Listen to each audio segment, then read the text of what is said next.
Hey, everybody. I'm back. Welcome to the Fantasy Fullback Dive, brought to you by the good people at the Roto Street Journal, paving your way to fantasy glory, acting as your lead blocker to fantasy excellence, making all your football-related fantasies come true. I'm your host, Nat the Truth Jones, back from a hiatus across the pond. With me, as always, the Wolf of Roto Street himself, as we're gearing up for Thursday night football matchup between the Cowboys and the Seahawks, and also previewing the Week 13. That's right, Week 13. We're in the teens. Action. That's crazy to think about, but it's true. If you're in any sort of normal-ish fantasy league, this is the first of the last 2 weeks of the regular season. So it's crunch time. Wolf, how you doing? Hey, as you said, crunch time. I love this stuff. This is where the cream rises to the crop. This is where you got to get it right. This is where we can't wait to try to help you guys out as much as we possibly can to make the right decisions. And of course, things are all that much more complicated because 6 teams are on bye in Week 13. Why can't we just get these done earlier in the season? My God, like so many sit-start decisions I have to make this week. And I'm sure for you guys out there too. That's why we're going to make sure to get to that mailbag as fast as we can. It's ugly, though. I mean, like, we're looking at like 2%, 3% rostered people jumping into my lineups in some areas. So I'm ready to dive into the weeds. I'm ready to analyze some of these Hail Marys that you're going to need to get into. That's where it's fun, though. That's where you make your money. It's where you show that you belong in your championship, when you can squeak out the wins in weeks like this, when it's win or go home and you have to start like Joe Flacco off the practice squad or whatever it might be. This is where the cream really does rise to the crop. So I'm pumped to dive in, man. It's going to be fun. Yeah, me too. I mean, we got I don't know about how it is in your league. You're probably in a more competitive league than even the one that I'm in, but the waiver wire is picked dry. Oh, it's barren. I mean, it's like, I got Trey McBride, and it's like he's questionable. He might be hurt, and I was like, oh, let's see what else is out there for tight ends. I'll tell you what's out there. Jack shit is who is out there, and so it is not a good scene. But hopefully we can drop some knowledge on people today and help them out, because like every little bit helps. You get a point here, you get a point there. That could be enough to get you into the playoffs. And once you're in the playoffs, anything can happen. Let's talk about Thursday night football, shall we? We got the Seahawks there, a 9-point underdog in Dallas. The over-under is 47.5. I have a pretty strong feel on where I'm going with this one, but I'll be interested to know what you think. I'm guessing we're aligned here. The Cowboys have just blowing bad teams out. And honestly, I know the Seahawks aren't bad, but this Geno Smith is not last year's Geno Smith. This looks closer to the Geno Smith we've come to know and hate throughout his career. It is not a game that I expect to be close at all, especially with the Cowboys at home, that defense firing on all cylinders, and Geno just playing hurt, not looking great. I know they have weaponry. I know the Seahawks defense isn't horrible. I saw some sort of stats about how they run man at the lowest rate, and Dak has been killing man, but not great against zone, and some of those advanced analytics. I don't really know that I'm going to buy into that. I think Dak is just scorching hot right now, and the Cowboys in general, firing on every single cylinder. I think we got maybe another pick 6 coming for, how crazy is that rookie of the year candidate right there? Setting the NFL record on Thanksgiving. Just the Cowboys are just really cruising, and I get that they haven't really beat anyone great yet, but the teams that they do beat, they blow them out. I think they're going to beat the Seahawks by at least 9. I saw you nodding. I think you're in agreement here. I am. It's not like I haven't been wrong on these before this year, but I like the Cowboys. I like them to score a lot of points. I like them to have a comfortable margin of victory. So, yes, I'm taking the Cowboys in the over. I feel stronger about the Cowboys than I do about the over, but I feel like the Cowboys, I do think we're aligned on this one. Also, worth noting that when I made the big Amon-Ra St. Brown for Raheem Mostert trade, which you said you thought I got the better of, and which I still feel good about. Yes. Worth noting that Dak Prescott, who I almost dropped and who you told me to drop on several occasions, was a throw-in in that trade. And literally the second I traded him, he's been averaging like 40 points a game like since then. I mean, all the fantasy owners could thank you. Truth. I don't even feel really had to get rid of him. He didn't want to play for you, but everybody else he did. I don't even feel bad about it, because it's not like I could have anticipated this at all. But you told me 2-3 weeks in a row, you're like, why are you hanging on to Dak? Drop him. You don't need 2 quarterbacks.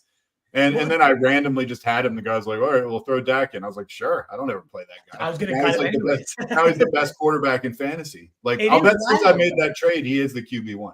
And it's wild because the stats bear fruit there too, where since their bye week, they are among the highest in pass rate over expectation. They've had all 5 of their highest pass rate games in the last 2 years have come in these last 5 games since their bye. They are just hurling the rock all over the place, and Dak is firing on all cylinders. We've seen this Dak before. I guess we probably should have known it was in there and he was capable of it, but I didn't expect Mike McCarthy and especially Brian Schottenheimer to really squeeze that out. We saw in those first early weeks that ugly, hideous, run-centric, just classic Schottenheimer scheme that they said they wanted to run all year. That's what they were doing. But ultimately, they flipped the switch, and we have to adjust. I immediately, like, Dak's in my top 3 QBs the rest of the year. I haven't ranked above Pat Mahomes, and I get that I was wrong. I did mention I don't expect much from Dak. We hadn't seen much from Dak. And then, bam, they flipped the switch.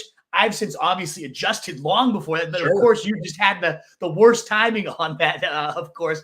Really, really brutal for you. But, yeah, they are absolutely lighting up scoreboards, airing the rock out. We've seen CeeDee Lamb become the centerpiece of this offense. Even Tony Pollard, I know he's on your squad. He's starting to get his legs under him. He's looking more explosive than we've seen all season. I feel better about him. I'm still a little wary after how long it took him to get going, but he certainly looks better. Maybe that was just that he needed some extra time to fully recover. It's not quite the Tony Pollard of last year, but yeah, this offense is just deadly right now. I still want to see him, just real life-wise, beat an actual superior opponent because they still have not that. They don't have that on their resume quite yet.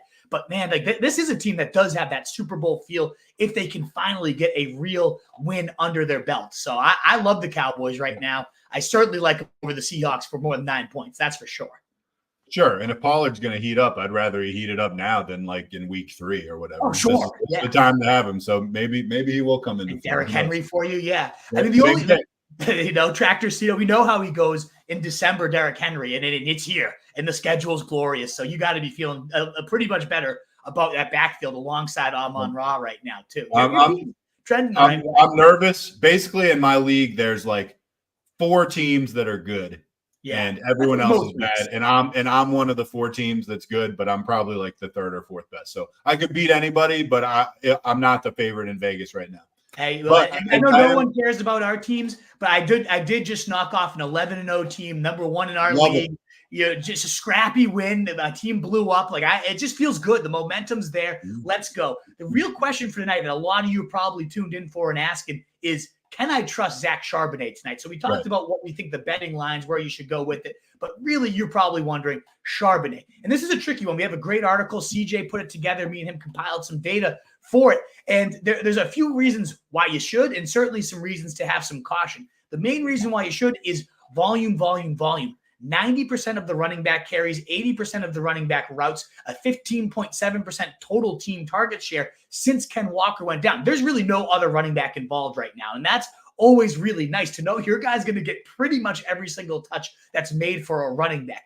Of course, on the other side of things is Dallas, the 5th fewest points allowed to backs. No running back, including Christian McCaffrey, has topped 12 fantasy points against them since James Conner in week 3 did it with 18. That's the only running back to break 12 half PPR points against them. But what we noticed, me and CJ were looking at these backfields, and like McCaffrey had 12, Jordan Mason had 12. And then, these tandems like Kenneth Gainwell and DeAndre Swift combined for about 20 points. And we saw these backfields as a whole getting to about 20 points, but not necessarily a single back standing out. So if we kind of combine those things, and again, we're now drawing a lot of lines, and that's where it gets iffy against a really good defense. But let's say Charbonnet is the only back that's going to get a touch. Realistically, like these tandem backfields that have been racking up about 20 points, there is that upside to get there. I think it really does come down to, does he find the end zone or does he not? And I don't know that the Seahawks are going to be driving it enough to give him that chance. But I still think even in the worst case, he's got so many outs in the sense that even if he doesn't find the end zone in PPR and half leagues, we've seen the dink and dunk game. He's been very, very involved. He's been racking up catches. So the floor is again, 9, 10. I know that's not sexy. I know it's not what you want. But if he adds a touchdown to that, you get to 16. You feel really good. So I do like Charbonnet. He's my running back 21 this week. I have about 2 spots above the ECR. Clearly not a smash, you must get him into your lineup type of play, but definitely let us know. I'm imagining that's going to be a lot of the questions we get is Zach Charbonnet. So I wanted to spend a little extra time on him early here. So definitely after hearing that, let me know who are some guys you're considering him with. I for example, I have Charbonnet versus Devin Singletary in my league. I am going Devin Singletary. He gets Denver, the best matchup for running backs. He's been absolutely cooking, even with Dameon Pierce back last week. He saw 80% of the snaps. I'm still going Singletary right now. I can't not ride that hot hand. But ultimately, I do think there's a lot of cases I will go Charbonnet, whether it's a flex, whether it's a running back versus running back. Let us know what you have for sure.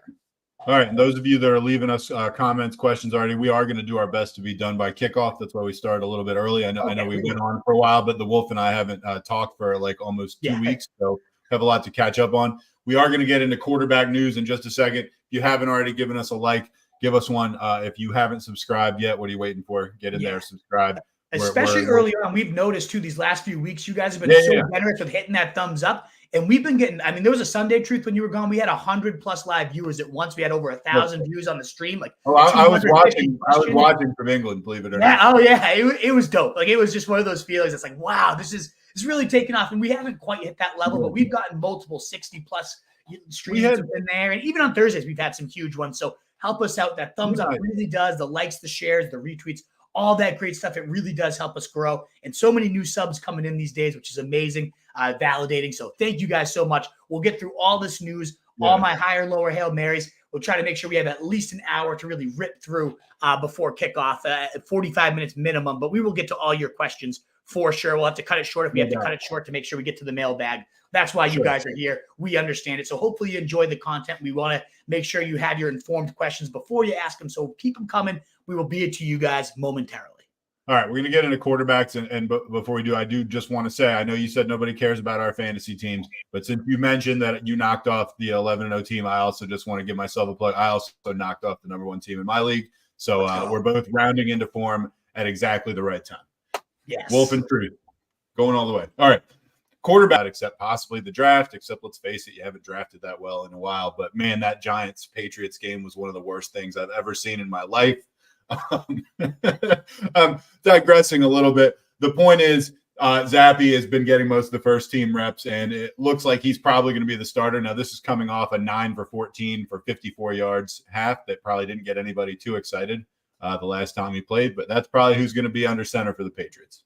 Yeah, it's going to be hideous. You don't want anything to do with this offense other than Ramondre Stevenson, who is coming into form right now. Dorian Thompson-Robinson is not practicing right now, which means Joe Flacco is likely to be starting this week. Wow. Crazy that we're back here. Honestly, I don't even hate it. I think it's probably a good thing for Amari Cooper compared to DTR at this point. We saw him pepper Garrett Wilson as a rookie just a season ago. We saw him put up some huge yardage games.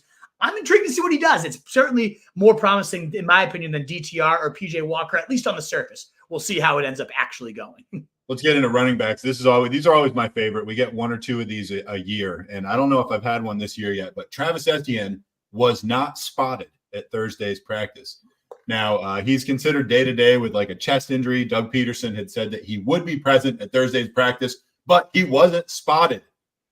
He was not spotted. We can't tell you 100% he wasn't there, but nobody spotted him. Possibly he was hiding behind a potted plant or something like that, but he was not spotted. Even so, I'd say it's a little premature to push the panic button. Let's wait and see what happens in the next couple of days as far as practice goes. Yeah, and if you are worried, Dearness Johnson, only 8% roster right now. He is definitely taken over Tank. We've always loved Dearness Johnson. And we love Dearness. We're going to talk about him a little bit later in higher, lower Hail Mary.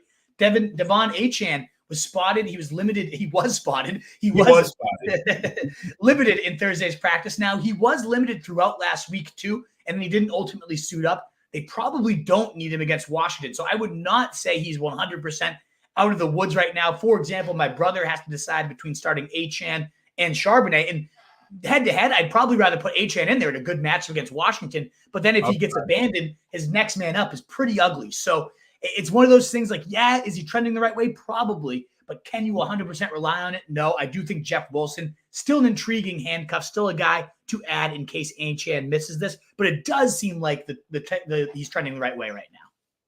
Aaron Jones didn't practice Thursday. A.J. Dillon did return to practice Thursday. This is after Dillon missed Wednesday's practice, although suspicion is that was probably more of a load management, just kind of like everyday maintenance type thing. Now, Jones is the real story. I mean, it's obviously been an injury-riddled season, and it's continuing to be more of the same. He has been one of the more disappointing guys, I think you would agree, in the league, just as far as like always hurt, not getting the carries, not getting the production. I just feel like he's been severely disappointing, and it looks like he's trending to miss a second straight game after being sidelined with the MCL in week 12. He was on our bust list, so that was one we got right. Yeah, Jared, we got it right. We've had a pretty good year. CJ's in first in his league. No one cares about our teams, but we're back on our game this year. It's great. It's feeling good. I'm just pumped and proud of it. And hopefully you guys all out there are doing really well with us. Jerick McKinnon, he did return to practice. It doesn't really matter for him, although this is the time of the year. McKinnon seems to just pop up and start putting up 25-point days. But it does impact Pacheco, who ultimately took the entire workload over. CH had a minimal role, certainly didn't take the receiving work. It all ended up going to Pacheco last week. He had a monster 22-point day. So it does cap his ceiling a little bit to have McKinnon back, but Pacheco's still a great play, still a good matchup for both of these guys. I definitely like rolling Pacheco, just not quite the smash RB1 he was last week, more like a high-end RB2. Chargers wide receivers as we get into the pass catchers now. Keenan Allen did not practice on Thursdays. Brandon Staley said there's a possibility wide receiver Josh Palmer, who had a knee injury, will return this season. Now, Palmer's eligible to come off IR in week 13, but his comments don't exactly make you make you think he's going to be back this week. I mean, there's a possibility he'll play this season. Doesn't make you exactly want to, take him off IR and throw him in your lineup anytime soon. I would not count on that. Supposedly Keenan Allen, although he didn't practice, there's talk that he was practicing off to the side. So I guess he was spotted at practice, and he is practicing off to the side. Basically, until you hear otherwise, you're going to start this guy until you hear he's out, because he's been one of the best. Yeah, it would be devastating if he's out. We have seen those games with Keenan in the past where he plays. Remember the dreadful Thursday night game, start me, and then he just didn't do anything. So there is a little bit more caution here. You got to make sure you're tracking this one. And if he isn't playing, definitely have some backup plans ready. We have a few higher, lower Hail Marys. I will say I don't think Quentin Johnston's the backup plan. That guy absolutely sucks. The Chargers are a joke, man. They are. If they better just still beat the Patriots. I want that number 2 pick. Oh, God. Saints. If anyone can blow it, it's the Chargers. If anyone can blow it. Oh, absolutely. That. Staley's an absolute moron. Saints receivers, some updates here. Chris Olave, he is in concussion protocol, but he is also practicing. It's a weird thing. It seems like he's trending towards playing, but he still does have to officially clear the protocol. He has had concussions in the past, so I do imagine they'll probably play it safe, certainly out of playoff contention. Even with him practicing lightly, I don't know. I would not be expecting Olave in this week. Rashid Shaheed also not practicing. He is expected to miss. So it's going to be an ugly pass-catching core. We're going to break down who could end up rising up and seeing some targets, because facing Detroit, who is absolutely reeling right now, especially as a pass secondary, we could get some fantasy production. We'll talk about some mouths that we expect to be fed there in higher, lower Hail Mary momentarily.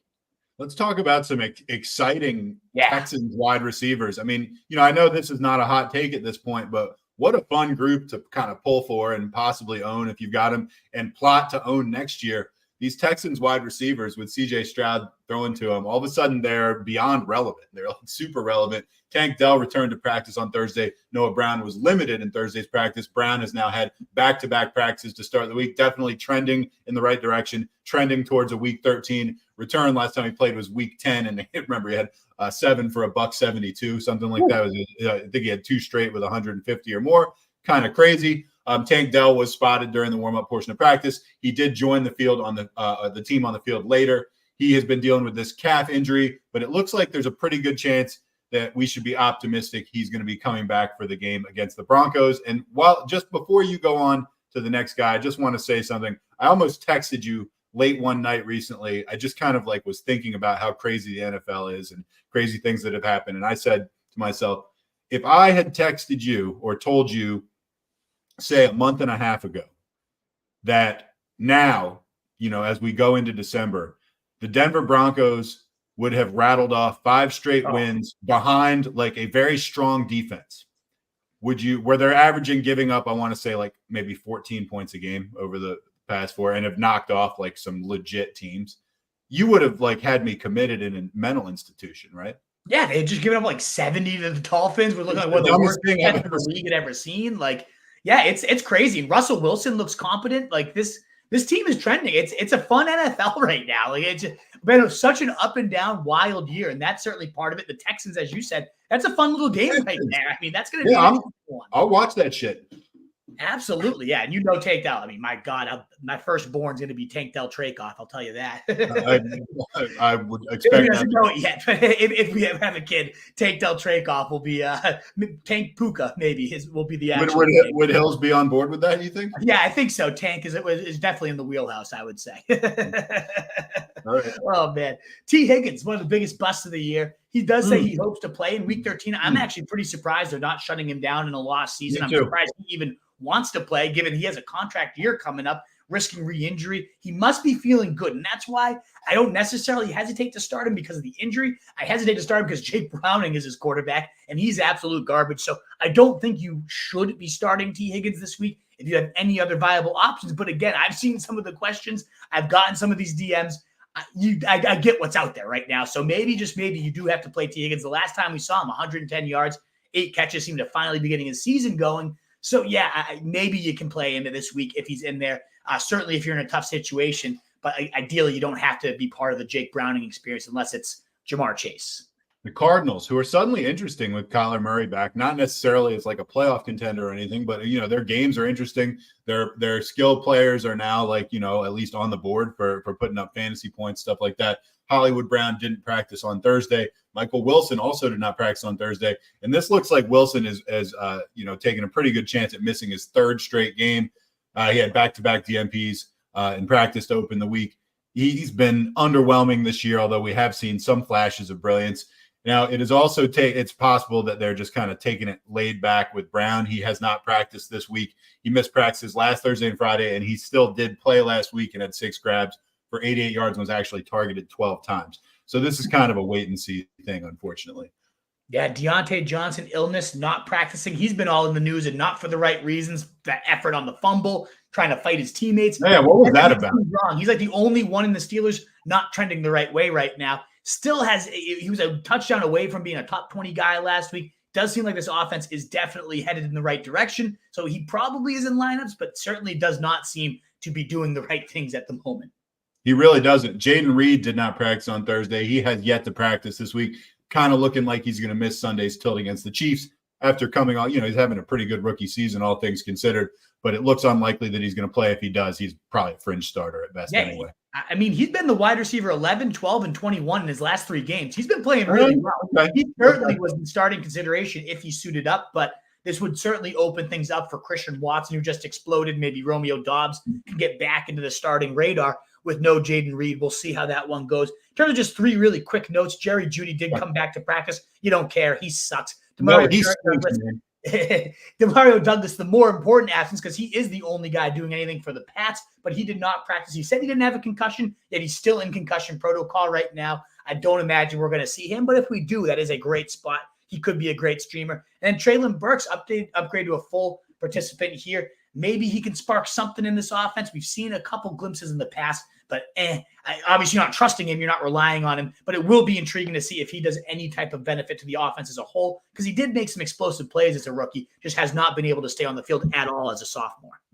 All right, before we get into tight ends real quick, we actually have a super chat. It's from Ryan Hemmings, and this is $1.99 pounds, which I appreciate because that's worth more than just your standard $1.99. That's like maybe almost $3. So anyway, Ryan, thanks for the contribution. And he says, play Fergie or turn to Juwan, Henry, or Chig. Oh, so I think I do still stick with Ferguson. We're going to talk about Juwan in some more detail later. I love that he's probably going to be the leading receiver for the Saints against a defense that is reeling in the secondary right now. There's a lot of upside to Juwan. So if you wanted to pivot, Juwan would certainly be the guy I'd consider above Ferguson. That being said, Ferguson has been a really reliable pass catcher in an offense that is just absolutely cooking right now. I know Thanksgiving Day, he definitely busted. He had that one big 30-yard grab right off the bat. You thought the guy was going to go kill it, and then we didn't hear from him the rest of the day. That was annoying. I totally understand that. I still think Ferguson in this offense is the guy I would lean to, but we're going to talk about Juwan. I know, Ryan, you'll probably be sticking around for most of the show. If you want a more in-depth take early, just let me know if you got to head out of here early. That's why you're super chatting, because I can give you my Juwan Johnson take, but we certainly have a more in-depth one.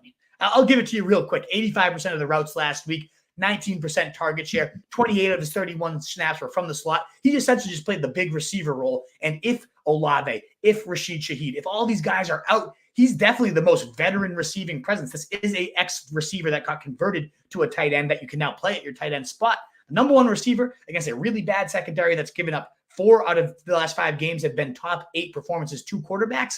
I mean, all that lines up for a solid Juwan Jennings day here, Ryan Hemmings. So I like the upside for Jennings more. If you want to really go for it, if you have to have those big points here, then I would go for Juwan Jennings. Otherwise, I still think I lean with that track record of Ferguson. He has been really solid despite that dud there. So yeah, that's my kind of take on those. You super chat. I want to make sure to get it all out there for you. We'll probably repeat those numbers when we get to higher, lower Hail Mary. But thank you so much. And anybody else out there, if you do want to support us, you want to jump the line, if you got to get in and out here on Thursday, super chat is a way to do that. And of course, if you're trying to help your boys out over 20 here, thumbs ups, likes, shares, retweets, it all really does help us continue to grow. So thank you again so much. We're plowing right through here. We're going to be at your questions momentarily. All right, tight ends. Let's talk. So groin injury is on the, up for Trey McBride. Hopefully he's okay. He was listed as limited in practice. And also Zach Ertz was released. He asked for his release. He got it. As reported by J.J. Watt, of all people, that he is going to be trying to hop on with a contender and chase a Super Bowl ring. So I guess good for him. Yeah, absolutely. I imagine he might end up back home with the Eagles here with Dallas Goedert banged up. Seems like the natural place. If he's trying to chase a ring, why not go back where you were homegrown there, ultimately. Dalton Schultz not practicing on Thursday. As we talked about, we had Noah Brown back in there. Another reason why Noah Brown could be a really intriguing stream this week. If Schultz is out, that's another mouth that's been often heavily fed here. So that is big news that we have to keep monitoring. It would be a top 10 tight end out of the lineup. So definitely make sure you're tracking that. And we talked about Dallas Goedert being banged up. He didn't practice on Wednesday. We did go down with this arm injury in week 9, and they did not put him on IR, which means they expect him to miss less than 4 games or 4 games or less or whatever. So they're expecting him back at some point, but it does not look like he will be starting. And the guy replacing him, Jack Stahl, is not somebody I would be out clamoring to get either. No, and you shouldn't be claiming for Hayden Hurst, who didn't practice. But who knows who'll be behind him. Tommy Tremble also hurt there. It doesn't matter. It's the worst, most anemic attack in the league. Bryce Young is so bad. And Frank Reich is now gone. Alrighty, we're going to move on to higher, lower Hail Mary. Wolfpack, again, that thumbs up does help us out. But keep getting those questions in. I know there's about 30 of you here. You don't have to wait till we get the mailbag. Keep the mailbag going. Get your spot in line. We're definitely going to get there. So most of you know that. But for whatever reason, the questions don't seem to be rolling in like they quite usually do. Get them in. Get those questions asked. Get them answered. We're going to be there in about 25 minutes or so.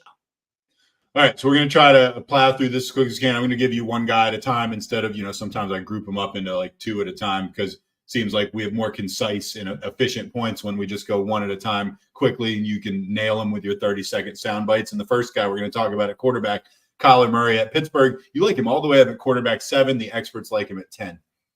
Yeah, I just love that the fact that he hasn't really had a monster real life day, and yet still 18, 23, and 20 points in his first 3 games coming back. He still looks as mobile and agile as ever. The quarterback 6 and 9 in his last couple games in Pittsburgh. Yeah, they've been sneaky good against quarterbacks, 6th fewest points allowed, but they've had faced very minimal competition. Brock Purdy was the QB 10 against them. CJ Stroud was the QB 10 against them. Really, the only other top 10 quarterback they faced was Lamar, and he just had one of those classic days where Gus Edwards plowed in for 3 touchdowns instead. So with those secondary injuries, I really think Kyler Murray could be set up for a decent day, at least another 20 or so fantasy points. I love the floor, and the ceiling is also solid too. You also like Brock Purdy. You got him all the way up at QB 5. The experts like him at 7, so you do like him slightly more. You're probably starting him if you got him regardless. But why are you a little higher on Purdy?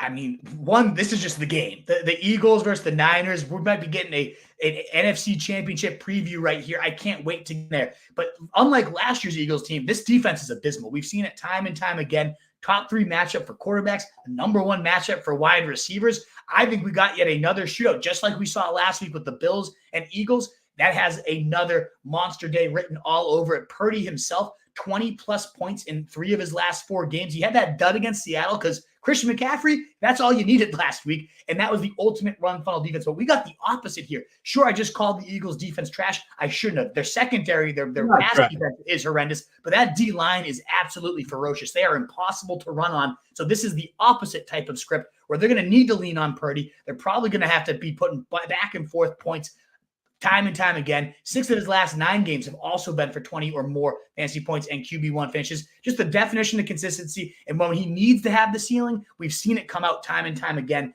So I think this could be another one of those borderline top 3 games for Brock Purdy when the team needs him most. All right, let's move on to lower. Trevor Lawrence playing against Cincinnati. This could be a gross one. You actually do still like him at a start. You like him all the way up at 8. The experts like him at 6. To me, both of those are too high, but go ahead.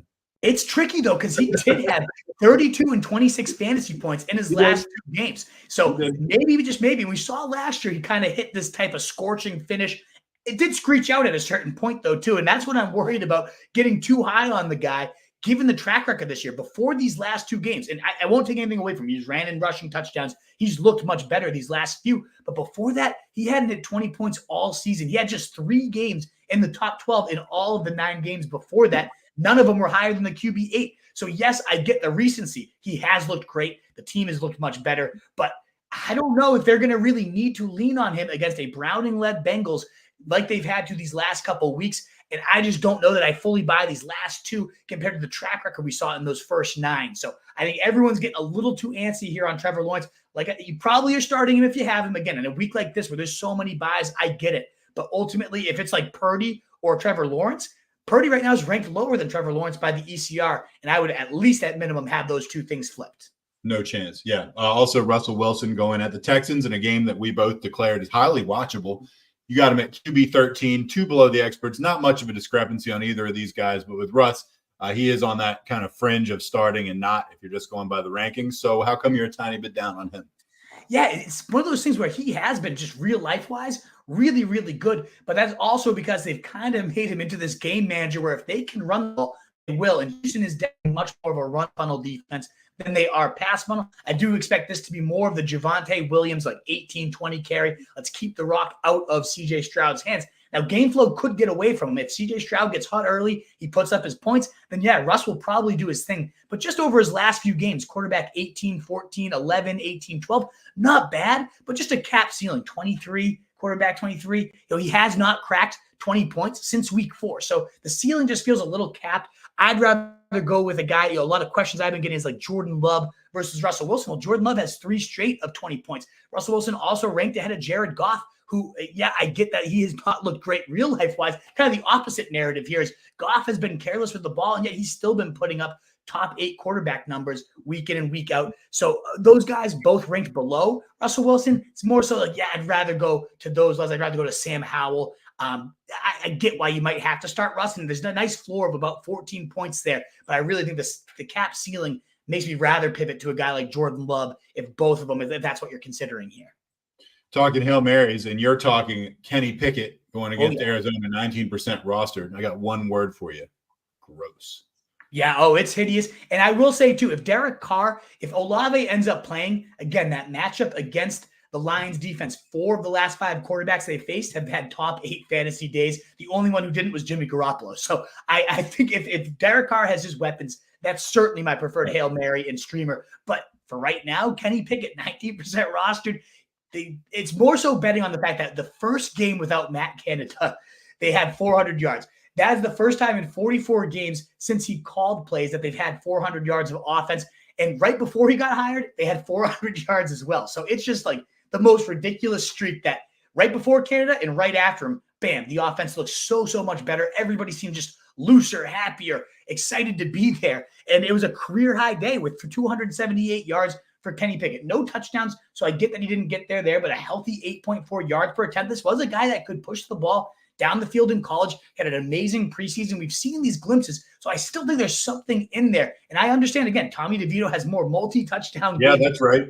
One career game for Kenny Pickett with multiple touchdowns, but what better time than the present? It's kind of like what we talked about with Deontay Johnson having the longest streak, not having a touchdown since Big Ben on that Thursday night game, and boom, we saw it then erase. I think this is the week we see Kenny Pickett snap that streak, have multiple touchdowns. No defense is more generous as a whole in terms of giving up fantasy points. A lot of them do come to the running backs against Arizona, but they are just a abysmal defense as a whole. So this, they're moving the ball well, and those touchdowns just regress to, instead of going to Najee Harris and Jalen Warren, Kenny Pickett has 2 to 3 in addition to 250 to 300 yards. I think he could be a really decent plug and play as bad as the track record has been, he only has one career game of top 12 numbers, which is just nuts. Right. But yeah, it's bad. But we're talking about a Hail Mary in a week with 6 quarterbacks on bye. What can we do? Fair enough. Before we get into running backs, we did get a super chat from Jeb Cowan for $5. Thank you very much, which just disappeared from the screen, but I'm putting it back on. He says 10-2, buy secured. Good job, Jeb. Should I trade Calvin Ridley and Taysom Hill for Kenneth Walker and Trey McBride? That's a really intriguing one. I think the way Calvin Ridley's trending right now, and a lot of it's hard to know, correlation, causation, but with Zay Jones in this offense, is he really the skeleton key? He actually might be. In the games where he's played, Calvin Ridley, there's only been 4 games with Zay Jones, and he's been a top 12 receiver in 3 of them.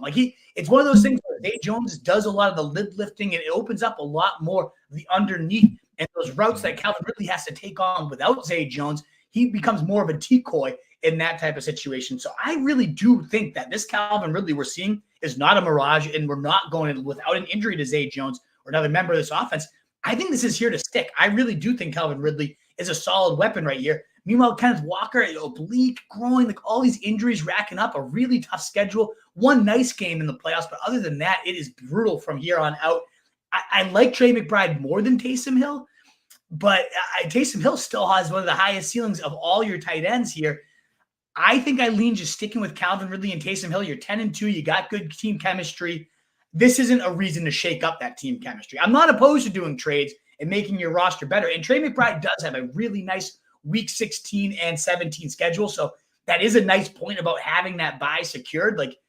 Trey McBride might be the number 1 tight end in those 2 weeks. So it depends on how valuable is Calvin Ridley to your team. If your receivers are really strong otherwise, then yeah, I might make this move. And it's weirdly not because of Ken Walker, it's because of Trey McBride. But otherwise, I kind of would just keep what you got. It's a good formula. Your team is as well. The fantasy locker room has good vibes here, Jeb. I would probably keep this unless you really just have great receiver depth and Calvin Ridley isn't that important to you. Then yeah, I do think Trey McBride's matchups in week 16 and 17 could actually warrant that push to the edge. I agree with that analysis completely. I lean the same way as you on that. All right, Thank you so much for the support, Jeb. I hope that helps you out. Let us know what you ultimately decide either way. We'd love to know how this one goes. All right, let's get on to running back Zach Moss at Tennessee. You like him at RB7. The experts actually have him all the way down at 14. Why the love for Zach Moss here?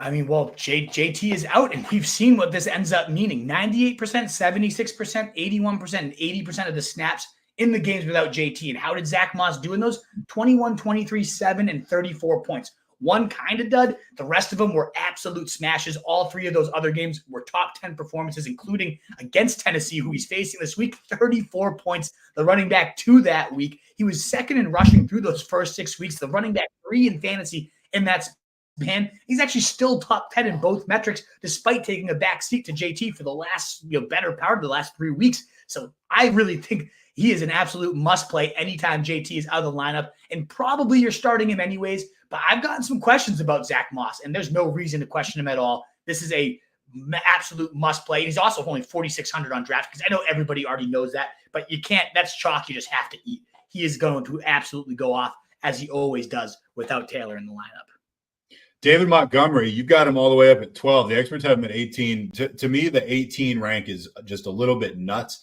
12 might even be low. I mean, correct me if I'm wrong, but I don't feel like he's had any bad games that he's played.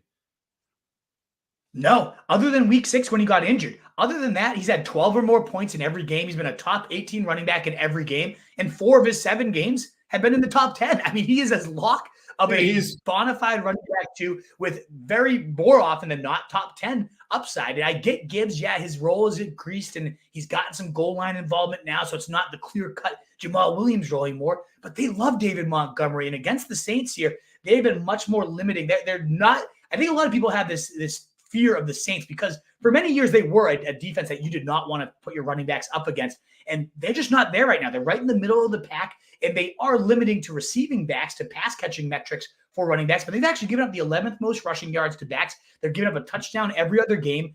I think David Montgomery is right into that at minimum touchdown, potential 2-touchdown ceiling here, and I'm riding it. I'm absolutely letting it rip this week. I don't know how he is not consistently ranked as a top 12 running back given the track record this year. Yeah, I mean, you said he has a solid RB2. I mean, to me, he's an RB1 until further notice. Maybe Robinson, maybe Gibbs is too. I mean, because Gibbs is getting more and more involved, but it hasn't hurt Montgomery's production. I mean, the guy's putting up 17, 18 points a game. I mean, you can set your watch to it. Like, it happens every single week. So I don't know how you could have him that low until we see at least one off game, which we haven't. Right. So lower, Austin Eckler. The experts have him all the way up at 5, running back 5. You got him all the way down at 13. What is it that you don't like that you're seeing from this guy? I think I know. I mean, it pains me. As somebody who has him in nearly every league, it looked like he was getting the season back on track, 3 straight games at 20 points, and then you just watch him in these last 2 weeks. If you have eyeballs, it is so noticeable how lacking in explosiveness he is these last few weeks, and whether it's an injury, whether age is catching up. I'm guessing it's injury related. I don't think he's just toast at this point of his career, but there's some runs where he just is not hitting the corner. There's receptions where he normally would be upfield by the time the defenders would even know where he's at, and he is just getting swarmed. He's not pounding it in at the goal line right now. There's something he is dealing with, no doubt in my mind, and it is sapping him 6 and 7 fantasy points in his last 2 games, running back 32 and running back 36, despite 30, 80%, 71% of the snaps he's seeing as healthy of a workload as he ever has. He's just not the same old Eckler. And sure, I get that you probably can't bench him, certainly in a week with so many buys, especially if Keenan Allen's out, then maybe we could bump him up here with a target share and all that stuff. But he's ranked right now ahead of Kyron Williams, who is just a bona fide lock for 20 points nearly every single week. I just don't understand that at all. I think Austin Eckler, we're talking, shallower 10-team leagues, but you have the depth to potentially bench him. You got to at least consider it at this point until we see him regain that explosiveness, if we see him regain it. If. Breece Hall going against Atlanta. You like him at 21, 6 spots below the experts. I mean, he was doing great for a while, but it seems like those days are a long time ago now. Yeah, and I've actually bumped him down since making this list. He's at my running back 24, 9 spots below the ECR. He had those 3 straight 20-plus PPR days, weeks 5, 6. They had a 7 bye, and then 8. It looked like Breece Hall's back. We can really sustain some fantasy production despite the awful quarterback play, but no. Line injuries, Zach Wilson regressed, and now since then, 8, 9, 16, and 8 the half PPR points, running back 27, 30, 13, and 30. So, yeah, he had that one running back 13 day where he broke that touchdown in the receiving game against Buffalo. It is just the worst. PFF's worst graded blocking line. Tim Boyle may be the only quarterback worse than Zach Wilson in the NFL. I mean, what a disaster that was against Miami. And then you mix in the fact that Atlanta is actually giving up the second fewest points to running backs. They have not allowed a single rushing touchdown all year. I just think it's yet another long day. Maybe you get to 8 to 9 points where he breaks a couple decent plays and gets you an okay total. But I would rather start Brian Robinson. There's a bunch of guys I have well above Breece Hall. I'd rather start Zach Charbonnet tonight, for example. I just have no interest in having any piece of this offense if I don't have to. As good as Breece Hall is, the line, the quarterback play, it's too much to overcome right now, and I don't want to keep expecting him to. It's certainly not in a matchup as difficult as this one. All right, Hail Mary's not a great crop. No, Jeff Wilson, 16% owned. I have to think you'd like him a lot more if Achane was going to be out. Oh, I'd love him. I think he would actually be like a top 30-ish. He'd be honestly close to Breece Hall in my rankings if we knew Achane was going to be out, which sounds so absurd. I know that. But we saw last week with no Achane, 14 touches, 73 yards of offense, looking as solid as ever. Wilson, guy that was a top 10 running back, as the lead starter when he first arrived to Miami. And if there's no Achane, and even if there is Achane, I still think there's a chance that this game is such a blowout that Tua, Tyreek, they all go off so big early. I mean, I'm talking like the Broncos style game earlier this season that we were even seeing Chris Brooks and those guys, the third stringers, get a lot of late burn and do damage with it. I could see that happening for Jeff Wilson. Now, of course, if Achane's out, he's the number 2 guy. I love him. I think he's a definite play. But even if he's in there, I could see the game getting so far out of hand that Wilson could get the late burn, could just find himself falling in the end zone regardless. So I think plus I always like with these Hail Marys, if you have to start someone, at least have somebody that has a little upside should something happen. Should Mostert suffer an injury? Should Achane, again, we've seen the injury imp nibble those guys, certainly Achane all year, but Mostert throughout his career, there's a real chance that Jeff Wilson could be making some starts in the future. So if you're desperate enough to have a Hail Mary, why not make it someone that has some long-term upside if the narrative ends up playing out for him? So that's what I like about Jeff Wilson and the next guy we're going to talk about. Well, we talked about how you were going to discuss Dearness Johnson later. Now is that time. He's only 8% owned, so we know Etienne may be a little banged up. So give me the quick sales pitch. We've seen 25% or higher rushing share in 3 straight games. I've always liked Dearness Johnson. Anytime I've had to start him, he's come through huge for me. And I don't think he's going to necessarily do much if Etienne is in, but has a chest injury, maybe against a banged up Bengals team with Jake Browning. They're not going to necessarily need Etienne to just blow this team out of the water, in my opinion, at home especially. So this could be a good chance where we might even see that 25% rush share bump up to 50%. And we've seen every time Dearness gets used, he looks good. A 40-yard reception last week. I just like the player a lot. I think the workload might get a little bit of a bump if Etienne is entering this game as banged up as it seems he is. And again, similar to Jeff Wilson, should something happen to Etienne during this game, you just got the handcuff already on your roster. But a little bit of upside there to your handcuff stash, in my opinion. All right, fair enough. Let's hit wide receivers. Folks, we probably got about 5-10 minutes left before we hit the mailbag. That should give us a solid half hour to plow through this stuff. Please keep the questions coming. Give us a like if you haven't already. Give us a subscribe if you haven't already. You know the drill. It helps us a lot. We really do appreciate it. Adam Thielen for wide receivers. He's going at Tampa Bay. He's the wide receiver 13. You like him 4 spots above the experts. I'm not with you on this one, but go ahead. Yeah, this is kind of my now or never game for Adam Thielen. I get that Frank Reich being gone could be worrisome. He's the one that loves to just absolutely pepper Adam Thielen more than anybody.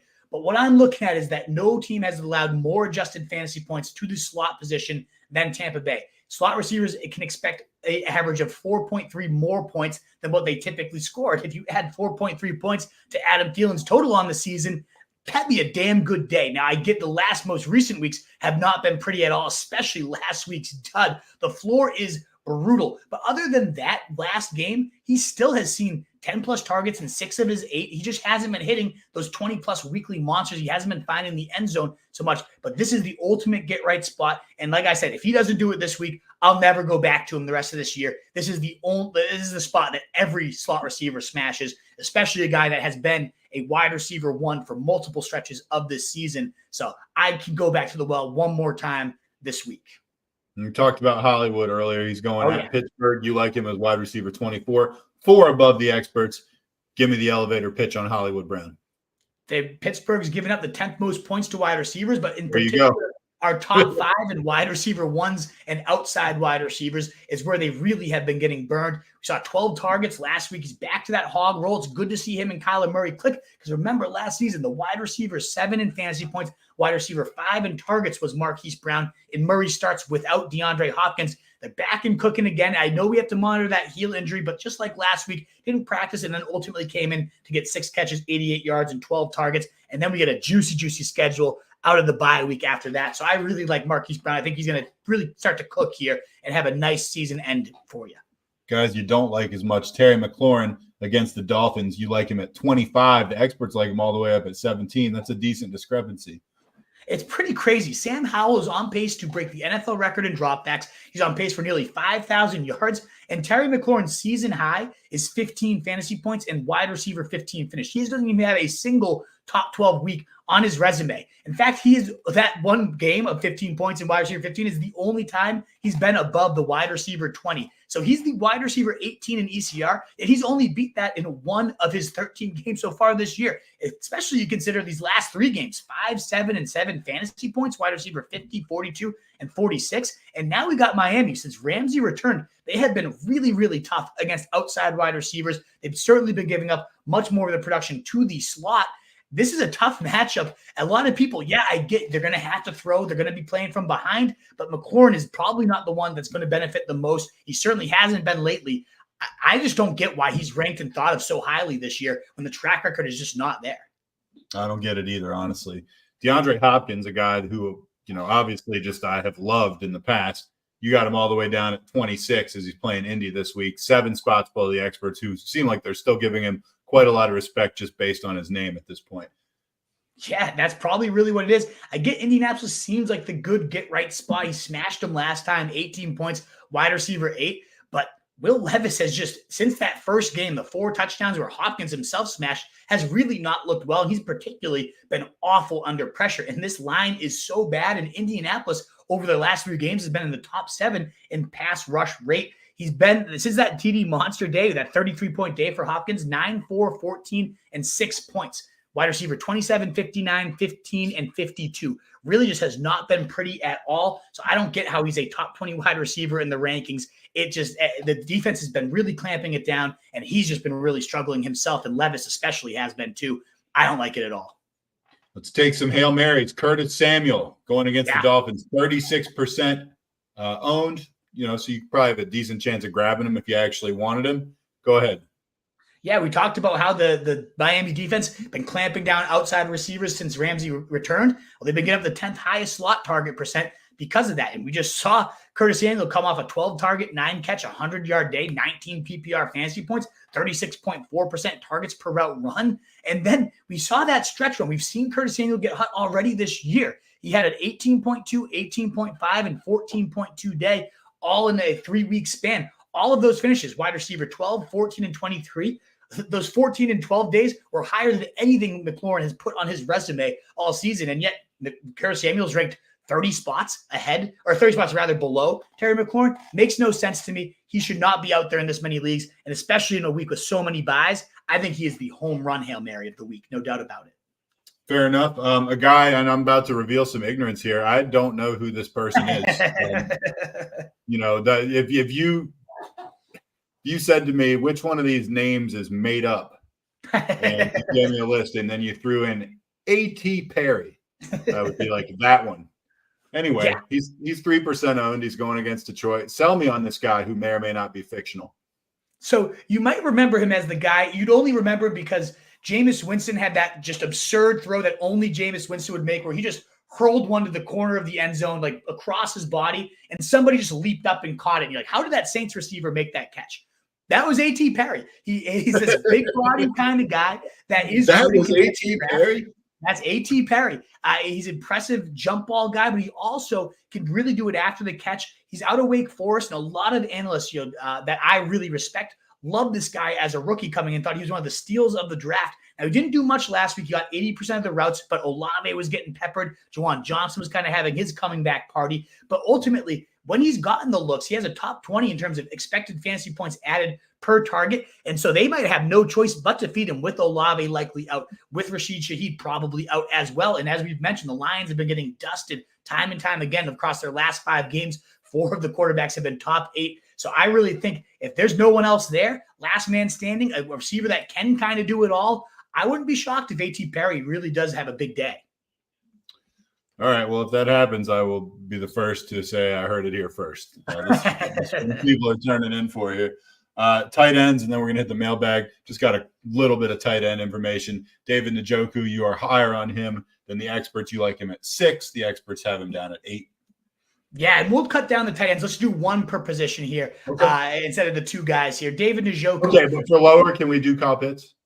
We'll do Kyle Pitts. Okay. Why not? Right? It's a tradition at this point. But yeah, it's been an absurd target share here for David Njoku across his last 6 games. He's got 24%, 24%, 21%, 30%, 38%, 24%, and then across that 6-game span, 27% target share. That is elite for a tight end, and he's been a top 12 tight end for every single one of those 6 games. Joe Flacco coming in could actually be an even bigger boost for this passing offense, and he gets the Rams, who are giving up the 3rd most points to tight ends. I'm in love with David Njoku this week. I think he's in a smash spot. I know that's crazy to say, but the floor has been significantly higher this year, especially again these last 6 weeks. I think we got the ceiling for maybe a 2-touchdown blow-up day for David Njoku. I'm all in on starting him this week.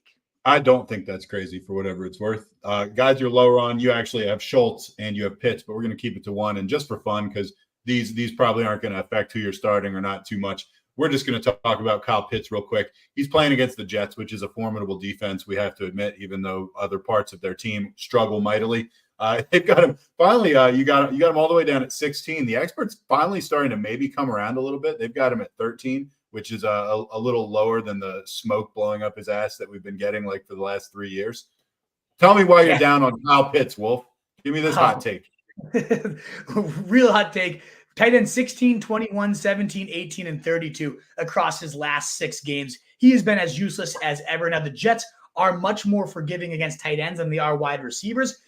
I still don't care. This offense is going to try to run it down their throat with Bijan Robinson and then Tyler Algier and then probably Cordarrelle Patterson as well. The volume's just not there. I think the player is so overhyped at this point. He's never really flashed what everybody's expected from him. And he hasn't had more than 5 targets in a single game since week 6. So I don't think the involvement's going to be there. Maybe if they do throw, it will get to his way. But Desmond Ridder and him have never clicked throughout this entire season. The only good game he really had was with Taylor Heineke at quarterback. So, yeah, I want nothing to do with Kyle Pitts. I'm seeing a lot of, like, sleeper week this week for Kyle Pitts.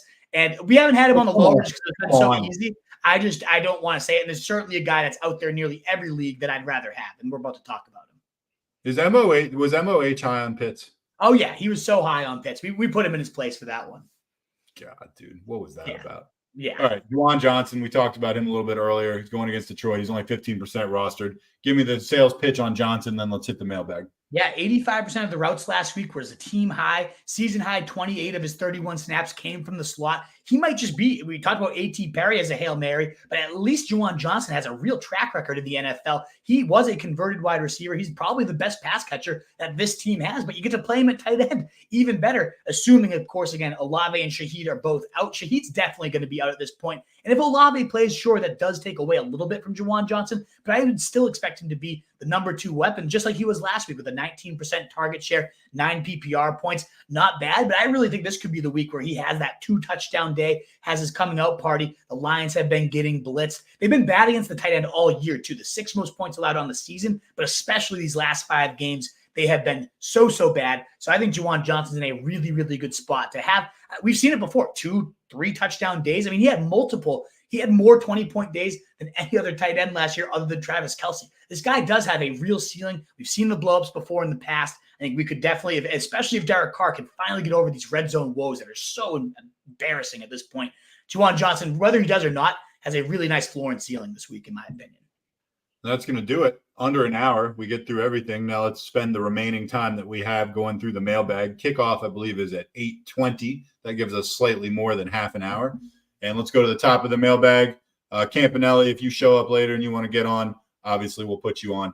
And let's kick things off with Krana Shah because that's just the way the stream goes. And we appreciate you always showing up hours beforehand and giving us a bunch of questions. You're a diehard supporter. Thanks for being here. Krana Shah says, I can only imagine the YouTube intros of you both, such as It's the Wolf, It's the Truth.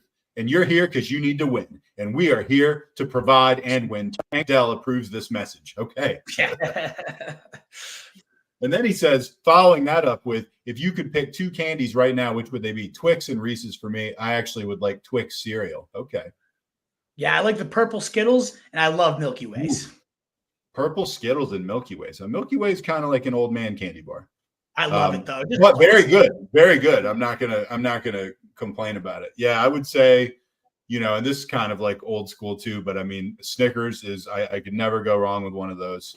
And what's the other one? I mean, a good Butterfinger is really good also. I'm a big fan. Yeah. And Twix cereal, yeah, I'd eat it.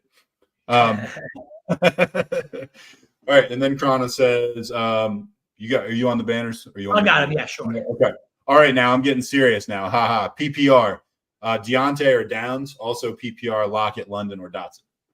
I think I like Deontay there. I know the freak out and whatnot. We'll see how the news is trending on him, but I kind of lean him. I like Pickett this week. I think Deontay is the play there. And of those 3 receivers, again, I don't really like any of these. Damn. I would probably just go for Lockett. If the matchup was better, it would always be Lockett. The Cowboys matchup is scary, but I mean, London gets the Jets. That's a bad matchup. Dotson's not in a great spot either.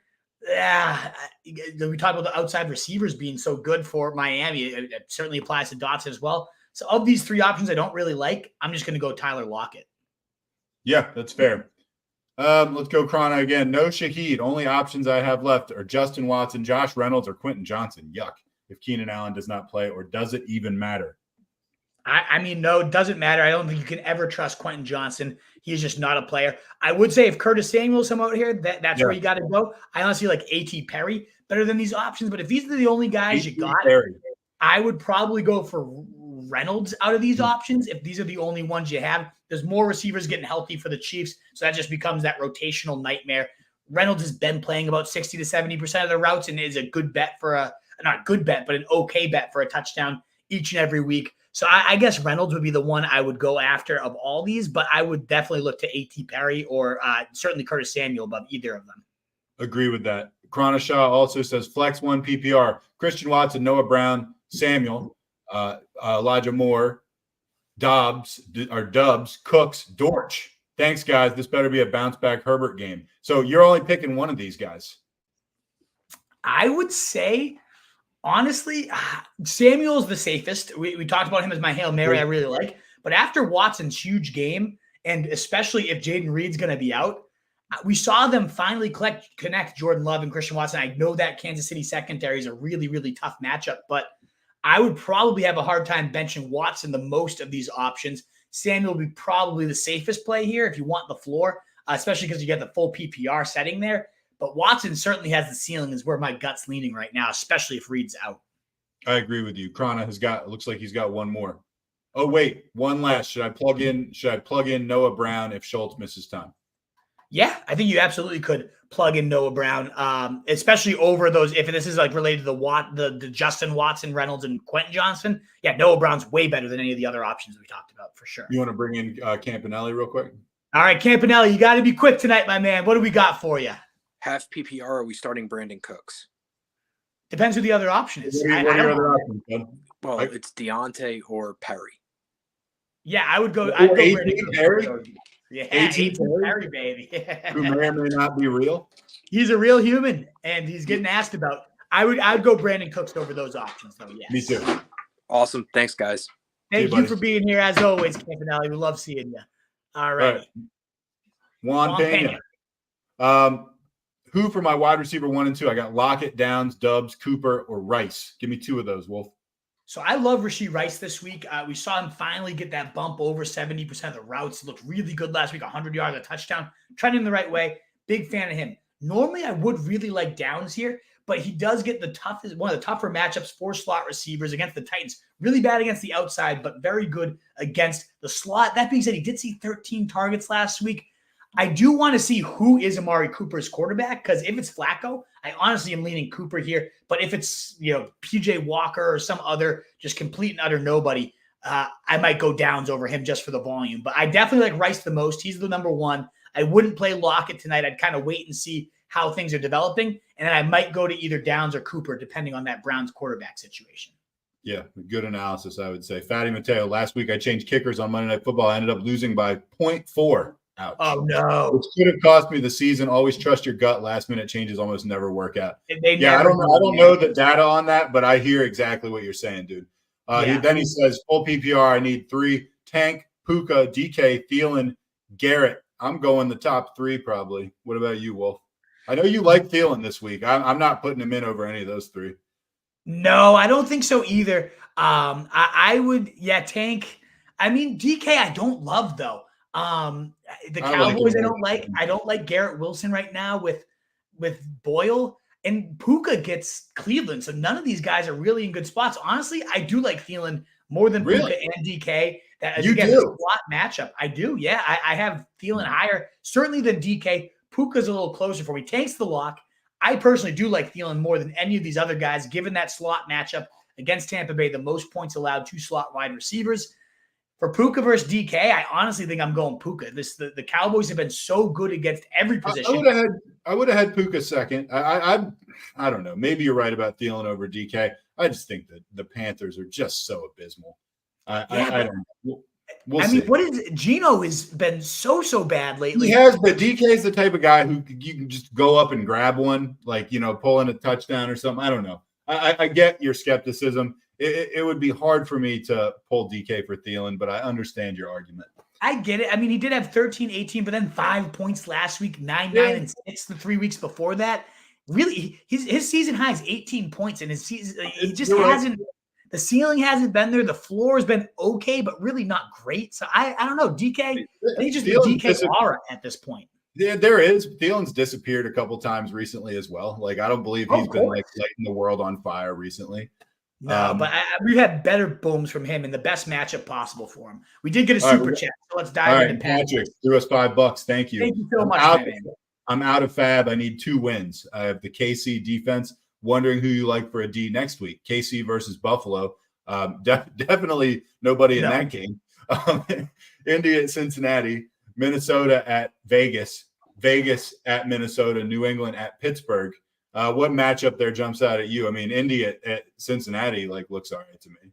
That's the one I like the most. They've got 26, 16, and 11 PPR fantasy points in their last 3 games. They've been getting after the quarterback really well. Jake Browning, we know, is not good at this point. So a defense that's trending the right way in a matchup that should be good. And the rest of them just don't really appeal to me. Now, you definitely should hold on to Kansas City. They have the best playoff schedule among defenses. You got to keep sticking that one out with them. But of all these other options, I think you keep Kansas City and then you pick up Indy to stream next week against Cincinnati. I think that's a really good play.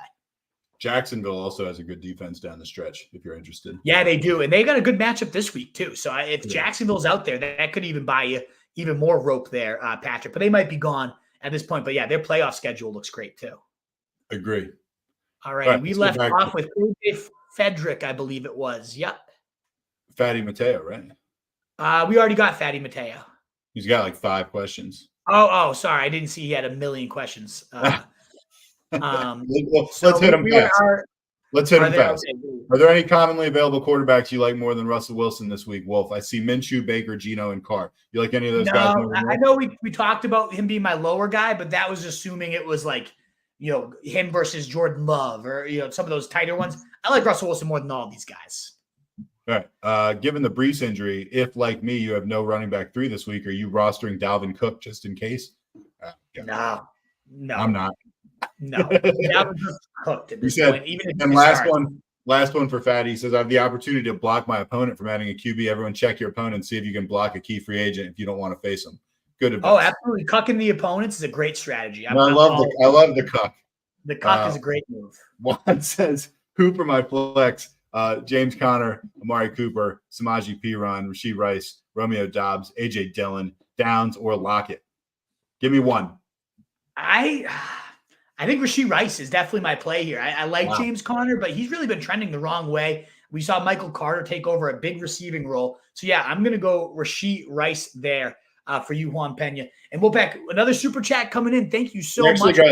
We actually got 2 super chats down there. All righty. So we're going to hit both these super chats. A free way to help us out, though. We only have about 22 of you. We're used to more like 40, 50 of you here. Those likes, those shares, those retweets, they do really help us get out to more people. So please do consider that thumbs up button a free way to help us out. But thank you so much, guys, for your support and your generosity here with these super chats.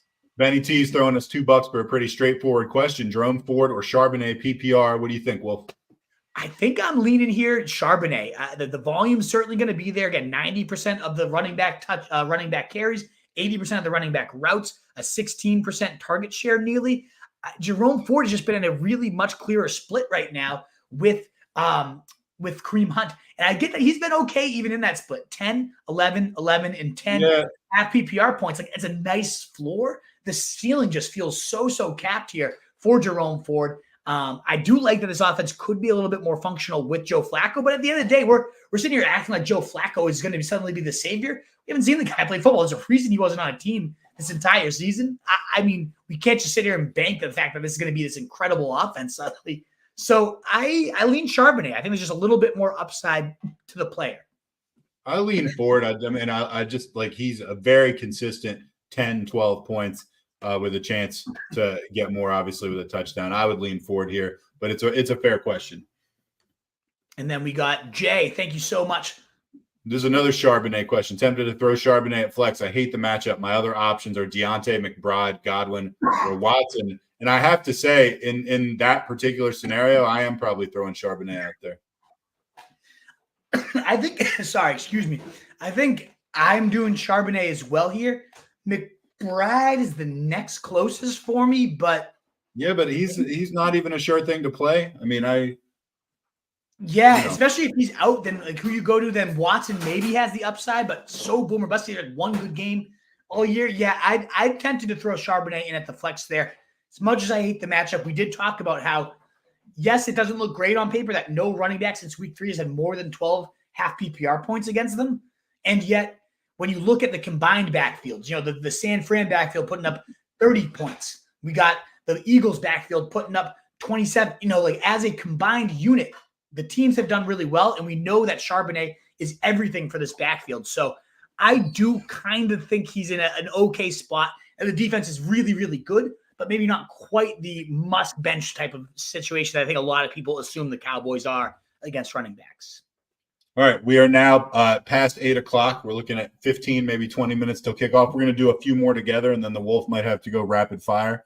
And I think we're at KJ Frederick right now. Is that right? Yes, we're at KJ, yeah. Zach Charbonnet or Greg Dortch for the flex, full PPR. Definitely Charbonnet in that one. Like I like Dortch. He's an interesting player, but certainly go with the volume of Charbonnet there. Bulldog, hey, fellas, please pick one half PPR, Josh Downs? Josh Downs I think he re-asked it right here. So we'll go to him, then we'll go back to Notu. All right, please pick one half PPR, Josh Downs, Puka, Cooper, Jaden Reed, leaning on Puka. Thanks. Give him one. Yeah, I would definitely go Puka. I know the matchup's tough against Cleveland. It doesn't seem great, but Ward might be out, and it's just Puka. He's been solid all year. You got to just keep riding that when the other options are pretty uninspiring. Agree. Magic Mike. Matthew Noda. I need a QB stream this week. Baker, Minshew, Pickett, Geno. Pick one, Wolf. I'd go Baker. I know the last couple of weeks have been underwhelming, but he had a nice streak of three games of top 12 numbers, and it's ugly. Carolina's not a great matchup here, but look at these other options. I mean, it's bad. Pickett would be my next favorite here, and I know that's we talked about why in the Hail Mary section. I still don't feel great about it, though, so I'd rather go Baker. Magic Mike's trying to trim some fat. So, Wolf, drop one of these guys. Cooks, Lockett, Addison, London. Who you dropping? I would cut probably London. Are you really ever going to trust this guy? I'd rather have the pieces of these other offenses. Lockett would be my next one. He's been kind of inconsistent here, too, throughout the year, and Geno's just getting worse and worse. But I think London's the first one that comes to mind. Agree. Also, PPR, start Monty or Hopkins. I'm definitely it's a no-brainer. That's Monty, 100%. Seriously. What are you talking about? That's too easy. Yeah. Right. Half point PPR, pick two. Deontay Johnson or Lockett? Deontay, for sure. Also, JSN versus Dallas or Puka with Cleveland. So I'm going Puka and Deontay as my two picks here, Daniel Dong. Me too. Also, a half point. Ferguson versus Seattle or Ferguson versus Arizona? I think you probably meant Freiermuth against Arizona. He did. And I would go Ferguson slightly over Freiermuth this week. Me too. Agree. Puka, Metcalf, Allen, Waddle. How many you need? It depends. Yeah, if it's only one, I mean, I guess I'm not going to – I go Jalen Waddle's the clear. I mean, Keenan Allen, then Jalen Waddle. Keenan Allen, if he's playing, you got to go. I mean, sure, you could get burned, but you can't sit this guy down if he's playing. No, it's 100% Keenan Allen and then Jalen Waddle is the clear second. They're a couple tiers above the other two, in my opinion, Sean. Agreed. We're going to go 2 more minutes, then the Wolves going rapid fire. Bryce says start Mostert, DK, or Garrett Wilson at the flex. I'm definitely starting Mostert. It's Mostert. Yeah, no brainer. Mostert against Washington, bleed the clock script, the running back 2 in fantasy, no brainer. Yeah, we already answered this. Oh, yeah. So we answered that one for him. Start 3, Bijan, Pollard, Monty, Mostert. Wow. Really good options here. I would I love all of these. I mean, we got to bench one. I'm probably benching Bijan, even though he's been really, really good these last few weeks. The usage still has not been amazing. Like Tyler Allgeier's still mixing in for 10-ish carries. Cordell Patterson's still seeing a smattering. Bijan's just been smashing with the work. He gets a talented player will do that. He gets a good matchup against. It comes down to Bijan versus Pollard for me. I'm definitely locking in Mostert and Monty. Maybe I am going Bijan though. I don't know. Maybe. I don't. This is a really tough one. I mean, I agree with you completely. It comes down to Bijan and Pollard, but I'm benching Bijan here. I mean, I don't know though. Maybe Monty, just because there is a bit of a committee there, whereas the others are like the lead horses. Are you serious? You would consider benching Monty here? That's nuts. I think so. I mean, what are you talking about? He hasn't had a bad game like ever. No, he hasn't. But I mean, Bijan. These last few weeks has just been an animal, 17 and 26 points in his last 2 games. But yeah, So I guess Bijan does have one of those games he outscored Monty in. Like that's just 17's totally typical for Monty, and he hasn't had any bad games. The guy scores all the time. Like you can't bench him. Yeah, it's a tricky one. I mean, it's a bounty of riches. I honestly don't think you can go wrong. You just got to go. You could go wrong. Right. You could totally get burned. I don't think any of these guys are going to burn you. No, I think they're all going to be pretty solid here. You got to go Pollard tonight. Such a good matchup against Seattle.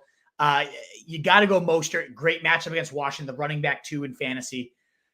I think it's Bijan over Monty, but Monty's the safer play. Bijan's the ceiling play. So I guess you got to limit it down to that. What do you need more? All right. It's 10 minutes to kick off. I'm watching on my iPad here. 10 minutes. They're coming out of the tunnels. Wolf, I want you to start going rapid fire. If I got something to say, I'll jump in. Awesome. Sounds great. We'll pack rapid fire time. One last plea again. Thumbs up button will help this get out to more people even after the fact. So please do consider helping your guys out. Seeing a lot of new names here. Love to see that. Please do consider subscribing, joining the Wolfpack. Having more people here is always a pleasure. One running back in a flex. Javonte Williams, Singletary, Charbonnet, DK, Metcalf. I'm going Javonte and Singletary for those 2 options. Frenzy. Bulldog, Howell or Trevor Lawrence this week. I'm going Trevor Lawrence over Howell. We got Nathan Burna, pick 2, full PPR. Charbonnet, Garrett Wilson, Brian Robinson. I think I'm benching Garrett Wilson there. AJ Charles is a really tough matchup for wide receiver 1s. AJ Dillon, Deontay Johnson, or Hollywood. I'm going Hollywood Ray. I'm going Hollywood, yeah. Charbonnet's in the flex. Could you go Dotson over him? No, I would go Dotson and then Tank Dell. I'm sitting DK definitely over Tank Dell. I'd much rather have Tank Dell in there. I'd rather have Sutton than DK. Rather have Sutton too. Sutton's got like 8 touchdowns. I don't know about Christian. It probably means Christian Watson. DK versus Christian Watson is a little trickier there. I would rather have Charbonnet than both of those guys. But if it's one of the 2, maybe you do. I don't want too many Seahawks against this Cowboys defense. So you kind of have to choose. You want DK or Charbonnet? I'd probably rather have Charbonnet. So then, yeah, maybe you go Watson over DK. I guess, but definitely Tank Dell and Sutton over them. Then it gets tricky. That's a really tough one, Kevin.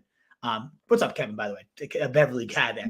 Ferguson versus McBride. I would go McBride over there, and then I'd go Ferguson over Fryer. But I'd go McBride over Ferguson. What's up? Giuseppe needs the dub. White, Gibbs, Monty, Charbonnet, Singletary, or Mixon. I would go, honestly, White and then the 2 Lions running backs. I think you start them both. As annoying as that might be, they're both top 12 guys. And they both had multiple top 12 weeks together. Stone Cold Scriber. Seeing you at multiple streams lately. Good to see you again. Pick 2 PPR. Charbonnet, Najee, Deontay, B-Rob. I would go Najee. I think I go B-Rob over Charbonnet, but it is very, very close. Check this name out. Yeah, I don't know how to pronounce this one, but Brandin Cooks or Jaden Reed. Jaden Reed might not play, and I really like Brandin Cooks anyways more than him, so we're going Brandin Cooks. Do I ride with Lockett or take a shot on Cooks? I'd rather have Brandin Cooks than Tyler Lockett myself. Singletary or Achane? Probably Singletary just for the safety. Achane, hasn't made it through a play in the last couple of weeks, and who knows if he's even playing Giuseppe. Hollywood over Puka? I think I go Puka very slightly there. Frenzy MS, we already answered that one. I believe it was Javonte and Singletary there. Khalil Herbert or Chuba Hubbard rest of the season? Rico, it did look like Roshan took over that backfield, so I'd rather have Chuba, even though I don't necessarily love either. And again, if you guys need to cut the line, Super Chat's one way to do it, but the thumbs up continuing to help us out is so greatly appreciated as well. Need a wide receiver 3 for Tunes and a flex. Dobbs, Dortch, Higgins, Spears. This is one of those situations we talk about not wanting to play Higgins. I'd want to play Higgins over these type of options. So I'd probably go Higgins. And it depends on if Reed's in or out. If Reed's out, I'd go Dobbs. If Reed's in, I'd probably go Dortch. What's up, Omar? My guys. Need 2 between Monty, Moss, Tank, and Ridley. Lot of good options here. Oh, man. I'm leaning Zach Moss and Tank, and I love D. Monty. I really like Ridley. I agree. Those are the 2. Oh, you'd actually bench Monty. You got a body for Moss or Tank, yeah. Yeah, all right. There we go. Moss versus Monty is close, but yeah, I like Moss. That's just an amazing lineup he must have. But yeah, I would. That's a stacked lineup there, Omar. But yeah, Moss slightly over Monty just because the guaranteed workload there. Already starting Amon-Ra, Evans, Waddle at receiver, Rashad White, and Warren. I actually like Monty. Hold on.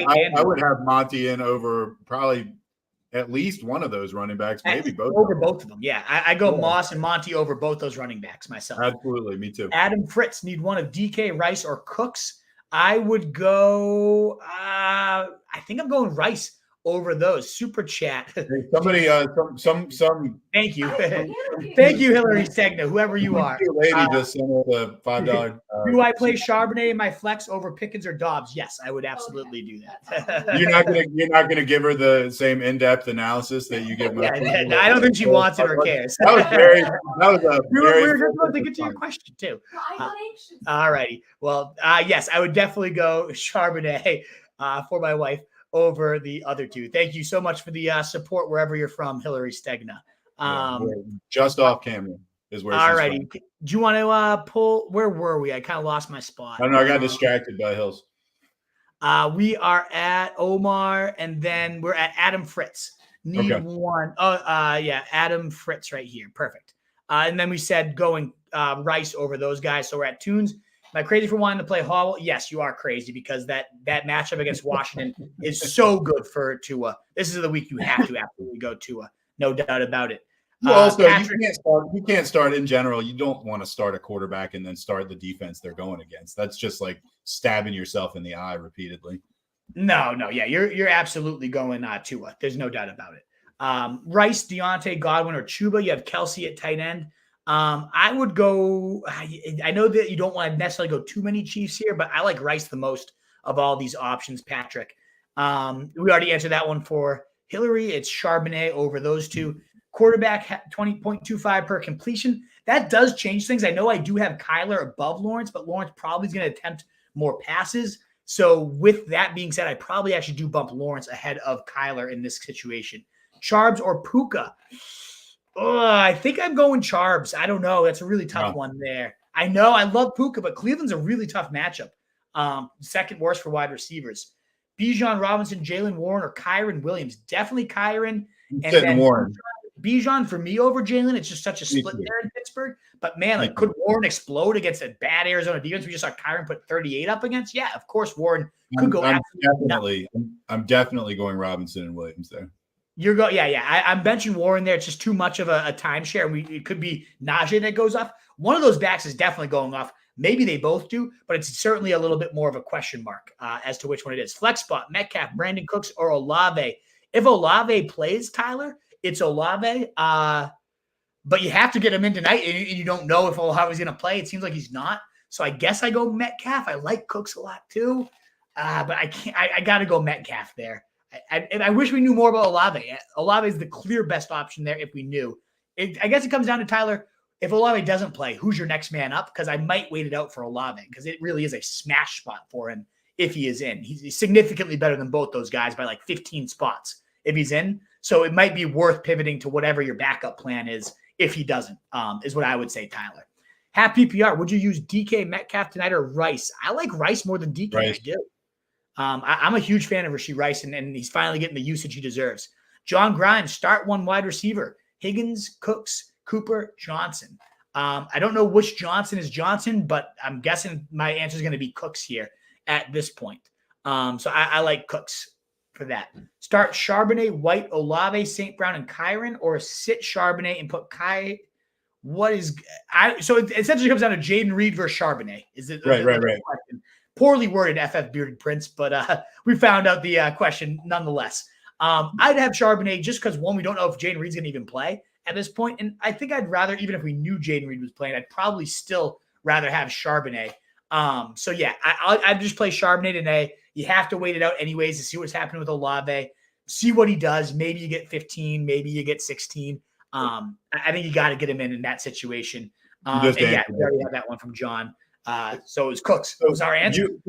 We actually finished up 1 minute before the kickoff. I want to ask you a quick question. And I know your lovely wife is just off screen, so it's actually a question directed to both of you before we get off the air. I referenced that abysmal Giants-Patriots game earlier. Oh, yeah. I'm assuming you guys watched at least some of that. And it was hideous. Yeah, well, so, I mean, the Giants ended up winning. What I want to know is, did Hills take any pleasure at all in that, or were you both just so miserable that you just Like, I mean, that couldn't have been enjoyable for either of you. No, it wasn't. I mean, certainly not for me. I don't know about I was you. happy with the result, but I stayed quiet until later. And then I said the Giants won, and Yeah. I just went with that. I mean, I guess it does go in the win column, but it was A win's a win. Nah, evidently. nobody won that day. That was just the worst. There were no winners on that football. No winners at all. Well, Wolfpack, thank you so much for being here. Some great questions. Good rapid fires on your way out. That thumbs up button helps. But of course, check out rotostreetjournal.com, my rankings, all our content. It's all there. It's all free. We'd love to have you check out our site and let us know what you think. We'll be live again Sunday morning, 8 a.m. We get up bright and early to answer all those questions for you. And we might have a sneaky little launch on Sunday morning. I'll just kind of plant the seed that we might be debuting a new tool, a new product that I can't wait to show off. We're hoping to launch it Sunday morning. So make sure you come on back. Make sure you sub if you haven't. We got some exciting stuff we're about to sneak peek and show off to you guys. So come on back Sunday morning, 8 a.m. We'd love to have you join us again. In a world for Fantasy Sheep, guys, be the wolf. Best of luck tonight. Later. Good.